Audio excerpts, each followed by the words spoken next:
Have you ever stopped to think about what goes into designing a haunted house? How do you decide whether to go for the classic monsters or the popular characters? Do you choose the zombies or the werewolves? Well, if there's one thing to know, it's that it's not an easy process. Sadly, not as simple as choosing a theme and running with it. Modern horror enterprises require months, if not years of planning, with hundreds of people involved and plenty of consideration. And this could not be truer for one of the most premier annual horror events in the world, Universal's Halloween Horror Nights. Featuring a mix of original properties and IP tie-ins from some of the biggest franchises of the last few years, including Insidious and A Quiet Place in 2024, the event combines shows, scare zones, and haunted houses to offer an immersive horror-themed experience. Every year, the property announcements cause a stir as underdogs are secured and fan favourites miss out on their spots. But typically the event hits the mark and manages expectations. But despite swirling rumours about its inclusion and years of being requested by fans, there was one franchise that was yet again missing from the lineup: Five Nights at Freddy's, which is one of the largest modern horror franchises in the world, with almost 5 million game downloads, a $300 million box office movie and a sequel in the works, plus novels and plenty of spin-off games too.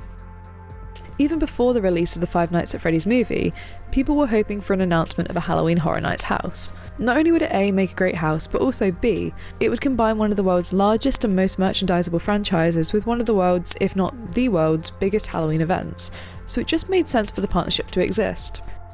So why, considering this and the undeniable value it would add to the event, did the franchise not appear? Hi, I'm Jo, and we're going to be exploring a number of theories and reasons why, despite its astronomical success, Five Nights at Freddy's did not make an appearance at this year's Halloween Horror Nights events, and the reasons why it may never. I also cover theme park and visitor attraction history, including the weird and wonderful, so be sure to subscribe and check out my other videos after this. I may well be eating my words in 5 months' time when the property inevitably gets announced, but for now, without further ado, let's explore some of the potential reasons why Five Nights at Freddy's hasn't made it to the event yet. Before we begin, let's briefly discuss the long-standing relationship between Blumhouse, the producers of the Five Nights at Freddy's movie, and Halloween Horror Nights. Between the Purge and dedicated double feature houses, there have been plenty of collaborative houses featured at the event in the past decade, and many people hoped and expected that the next Blumhouse property to grace the event would have been Five Nights at Freddy's, specifically the 2023 movie based on the decade-old game of the same name. And it had actually made an appearance previously, as before the movie became a box office smash, the property could actually be seen at Universal Studios' Hollywood Halloween Horror Nights in 2023 as part of the Blumhouse Behind the Screams display. It was featured alongside other properties, including those previously seen at Horror Nights like The Black Phone, The Purge. The display was described as a show, but functioned more like a gallery with film props, costume displays and character encounters. Despite opening prior to the movie's release, it left guests hopeful that they would see the property at the event in upcoming years, but, as we said, this wasn't the case. So while the 2024 event featured the end of the Blumhouse Scare Zone, which includes notable characters from the production company's back catalogue, including Megan from the movie of the same name, the Grabber from The Black Phone, the Scary Baby from Happy Death Day, and the Butcher from Freaky, one animatronic family failed to make an appearance.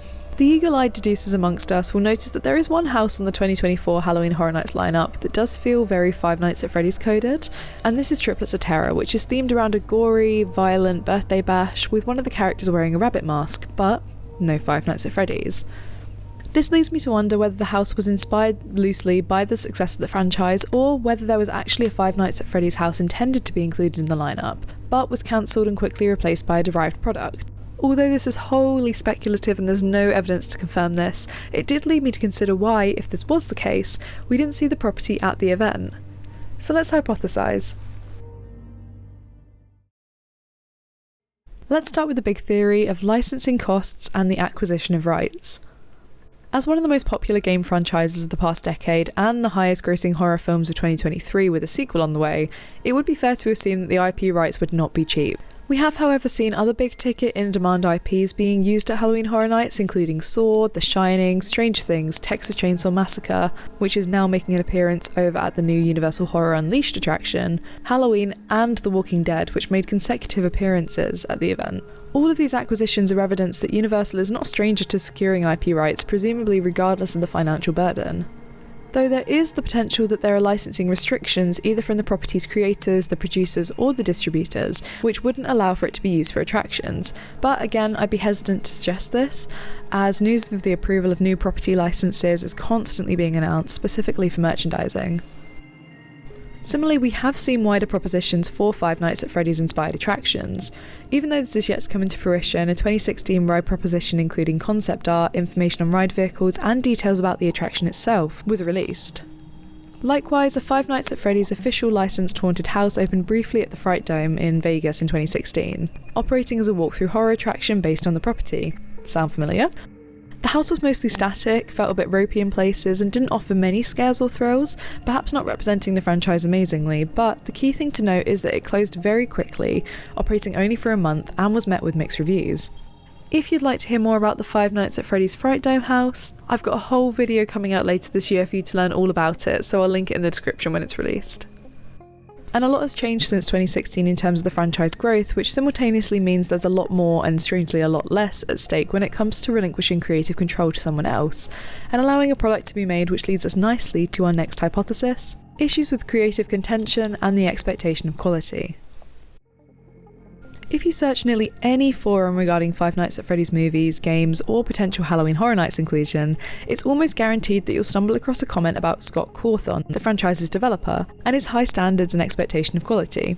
While other parks or scare attractions may have been put off by an involved creative who's eager to uphold a specific standard of quality and narrative cohesion, Universal is well versed in this, with both the Last of Us house and the entirety of the Harry Potter world being noted to have huge external creative involvement. Similarly, the expectation of quality is not limited to those involved in the franchise, but rather the external stakeholders as well, the fans. When you're handing a beloved franchise with a deeply involved audience, there's an added layer of pressure for quality. If these expectations are not met, the house could receive an awful lot of loud backlash which could easily reflect on the entire event, and as such, maybe Universal chose to move away from a franchise with this level of associated pressure for a limited time attraction, when another house could easily take its place. Although Universal has consistently produced high quality houses and attractions not limited to licensed properties, so I don't think this would be a problem. Another potential consideration is the consequence of a changing audience demographic as a result of the inclusion of the Five Nights at Freddy's franchise. For the last few years, there has been repeated concerns from attendees that the event is becoming too family-friendly and they should go back to their terrifying roots. And offering properties which resonate with and then encourage attendance from a potentially younger audience may contribute to this atmosphere. But I can hear you saying, with a huge scope of interest for the Five Nights at Freddy's franchise, the excitement would mount and tickets would sell out, which seems like a good thing, right? Yes, but not necessarily. There is another thing to consider. This one is a sweeping conclusion, so obviously there are outliers, but a younger audience are less likely to have the same amount of disposable income to spend on merchandise, tours, express passes, and foods and beverages as an older demographic. And because of this, just due to age, the per person spend on alcoholic beverages will also drop. Some people have also raised concerns about the changing demographic and how this may open the door to antisocial behaviour. Before I begin, as a side note, I'd like to preface that this is applicable across all age groups, especially considering the open availability of beverages of the alcoholic inclination and their effects. This is in no way a ban young people from horror events video, but rather a wider commentary of encourage people to learn and manage how they respond to frightful stimuli, regardless of age or background, before they enter an environment full of them. Naturally, when people are placed in a new environment they've never been in before, here, Halloween Horror Nights, they may act in a way that's exaggerated or heightened, or respond to stimuli different than expected as a result of a fight or flight response, potentially endangering not only the staff but those around them. I'd like to emphasise again that this is not just the case for younger visitors, as most reports of poor behaviour you'll see are focusing on adult behaviour, including verbal and physical attacks on scare actors. But it's important to note that this could be an aggravating factor for negative behaviour, especially if a guardian isn't present to nip it in the bud. Couple this with the morbid curiosity / innate need to touch the walls and set pieces that we all, myself included, experience, and you've got a recipe for disaster. However, if an attraction is making a decision this big based on the assumption that the current audience is more controlled and respectful than quote-unquote bored, rowdy teenagers, you can see how this could perpetuate a harmful them versus us narrative which opens the door to institutional classism. Overall, a bad thing to exclude an entire audience subsect from an event, but the move could be justified as one that's good for business given the considerations outlined above. And finally, we have one which is a speculative long shot, but is food for thought, as one more reason we may not be seeing Five Nights at Freddy's is that it would just be too popular. I am wholly aware of how ridiculous this sounds considering popularity equals profit, and fully sold out nights equal more money. After all, Halloween Horror Nights already falls within the most profitable quarter of the year, so surely there will be no business or corporate objections to making that quarter even more popular. But let's entertain the idea and talk about my favourite thing, capacity management. To state it simply, every event has a maximum capacity, which refers to the number of people who can be in attendance. This can be a health and safety imposition, or one imposed for the comfort and enjoyment of those in attendance. There are a number of ways to address, increase capacity, and manage it to offer the most positive experience for guests and staff alike, but as a rule, too many people equals bad/dangerous experience. And while the number of houses increases year on year, there's only so much space within the park that they can work with, and only so many houses that can be created within that space, and therefore only so many people that can be accommodated on a nightly basis before general queue lines become unbearable and numbers become unsafe. At some point, they would have to cap the number of tickets available, and that would lead to a lot of disappointed fans, including those who attend on a regular basis. Events like Mickey's Not So Scary Halloween Party sell out almost every night, every year, and that's the goal for them, but Horror Nights has a much bigger, more dedicated target audience than arguably any other Halloween event out there. With a complex multi-decade lore intertwined with dedicated attendees, Halloween Horror Nights is more than a standalone one-night event for a lot of people, and I think Universal realises this too. It would be far more detrimental to the wider event reputation to have event tickets sell out immediately and subsequently have those die-hard fans disappointed. Call it event fan service if you will. Overall, it could be about prioritising the returning guests who will visit year after year, rather than attendees motivated by single IP. Both are valuable customers, but objectively, one is more valuable in the long term than the other. So, will there ever be a Five Nights at Freddy's Halloween house? In this video, we've explored many reasons why there isn't and may never be one, from creative complications to financial consequences of a changing demographic audience, both in the short term and the long term. It's still hard to tell whether it will ever find its way into the event, but if it did, there may be some important considerations to weigh up to determine whether it's a good decision to be there. I, like many others, would love to see the franchise at Halloween Horror Nights, as it lends itself really nicely to a retro, souped-up Chuck E. Cheese house gone wrong. Although something I think would be more likely to see as a reserved dining experience, potentially in a Mel's Diner overlay, with the characters performing on stage in short, rotating shows. Much like the Grinch Christmas breakfasts, they'd be able to charge at least $30 a head for a quick service meal served in a recreation of Freddy Fazbear's Pizza, which sounds a lot better financially than a house which is already included in the ticket price. While I was quietly convinced that Five Nights at Freddy's would make an appearance at the new Universal Horror Unleashed attraction in Vegas, it actually didn't make the initial lineup, which I was quite shocked about. Although the initial lineup is stuck more with some tried and true houses like the Texas Chainsaw Massacre, we can almost certainly expect to see some diversification or expansion down the line, and I don't think it would be too unreasonable to expect to see this property featured too.